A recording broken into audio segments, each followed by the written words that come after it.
No matter what type of rational function you're working with, whether you are being asked to simplify, whether you are being asked to solve, or whether you're being asked to graph, you must factor first. So when I look at this, I need to factor down this quadratic of h of x. I'm going to factor the numerator. I'm going to factor the denominator. We just did this on our drill, not this exact one. But I get x minus 5 times x minus 3 all over. We've got a difference of 2 squares, so that factors into conjugates. X minus 5 times x plus 5. Now I'm going to stop right there. I'm not going to cancel any like terms yet. I want to make a note of what the domain is, because the domain leads us to our removable points of discontinuity and our vertical asymptotes. My domain is going to be all real numbers except x can't equal positive 5. And it cannot equal negative 5. Those are the values that would make my denominator equal to 0. Why this is so important is because now when I go to cancel, I don't want to forget that this factor that I'm canceling, leads us to a removable point of discontinuity. It leads us to this section of our flow map. Right, so when I cancel that factor, it just doesn't equal 1 and just go away and we don't think about it again. We still have to think about it. It's going to show up as a removable point of discontinuity. So let's keep with our flow map. We do cancel this factor, and then we have the simplified version of h of x equals x minus 3 over x plus 5. And I'm going to want to use this simplified form for the rest of the problem. For the rest of this flow map, I'm going to use this simplified form. So I canceled out the x plus 5 on the bottom. You can't do that? Nope. Okay. Only like factors can cancel. It has to be the same factor in the numerator as in the denominator. Okay, we've got our simplified form. We're going to find the removable point of discontinuity, also known as the hole. So the instructions are there. You take the factor that appeared in both the numerator and denominator and set it equal to 0. That was the x minus 5. And we will have a hole at the value x equals 5. If I am plotting a hole, I need an x and a y coordinate. I need an input and an output. This is why it's so important we use the simplified form of the polynomial. So now, plug back into the simplified polynomial and solve. So I'm going to evaluate h at a positive 5. 5 minus 3 over 5 plus 5 gives us 2/10. That can simplify. 2/10 simplifies to 1/5. And the removable point of discontinuity is the value of 5, 1/5. That's our h of x. This is our removable point of discontinuity. I am going to go ahead and graph that.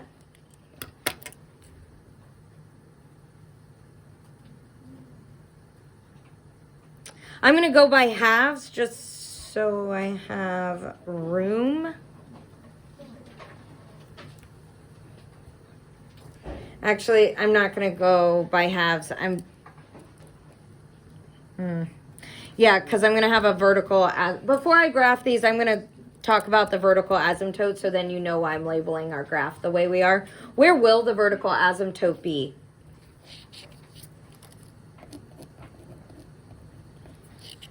That vertical asymptote, it says set the factor that appears only in the denominator. Remember, we've simplified, so the factor that appears only in the denominator is x plus 5.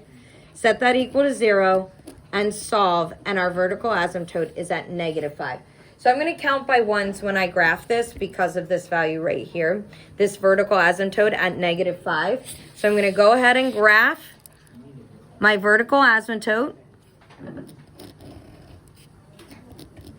If you need different colors, go ahead and get them. We've got colored pencils. X equals -5 is my vertical asymptote. And then at 5, 1/5, I have the whole. So 1, 2, 3, 4, 5. 1/5 is going to be, it's hard to approximate, but I just put my open circle. This is where the hole is, 5 1/5. Great. Let's get our intercepts. From here, we can find our intercepts. The y-intercept is when x is at 0. So my y-intercept, I plug 0 into the simplified version for x. 0 minus 3 over 0 plus 5. My y-intercept is the ordered pair 0, -3/5.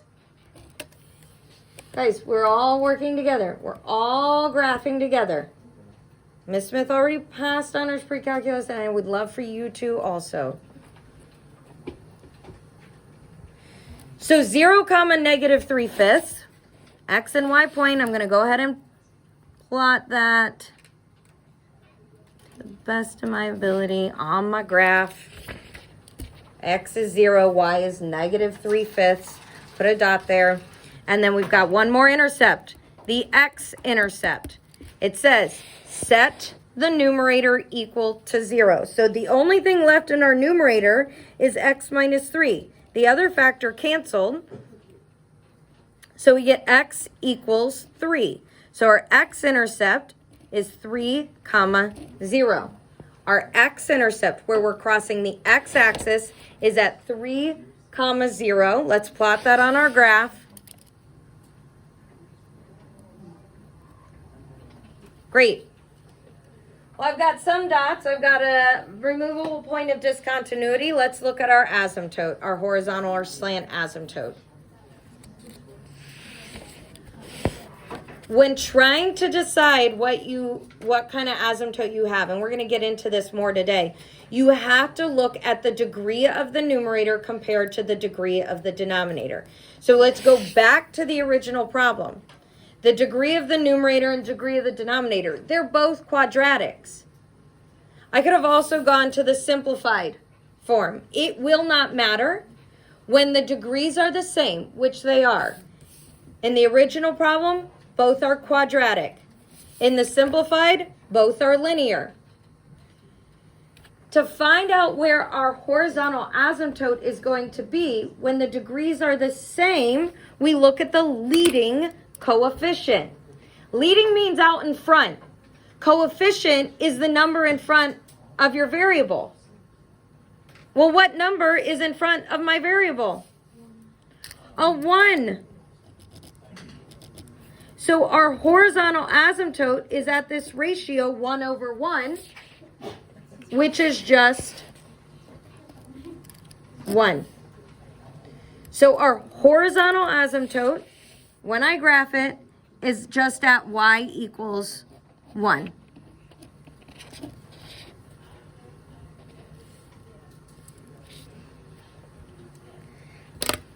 So at this point, I do have enough on the right side of my vertical asymptote to kind of connect these dots, right? And the asymptotes are there to guide the end behaviors of my graph. So my graph is going to get really, really close to these asymptotes. But I know that there's more to this graph. So this is where we go to the last part of our flow map. We're going to pick some points and plug them in. I need to figure out what's happening on this part of my graph. What's happening left of the vertical asymptote. So let's maybe pick x equals -6. X, h of x, I'm going to plug in -6. So -6 minus 3 over -6 plus 5.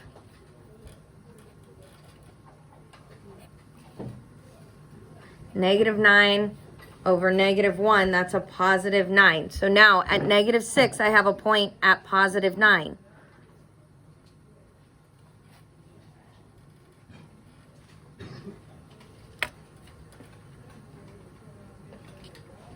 Let's pick another x value. Let's try negative 7. Negative 7 minus 3 over negative 7 plus 5. That's going to be negative 10 divided by negative 2. What's negative 10 divided by negative 2? Yep, positive 5. So at negative 7, we're at 1, 2, 3, 4, 5. Right? And again, all I have to do is connect the dots and then let my arrows head off to the asymptotes.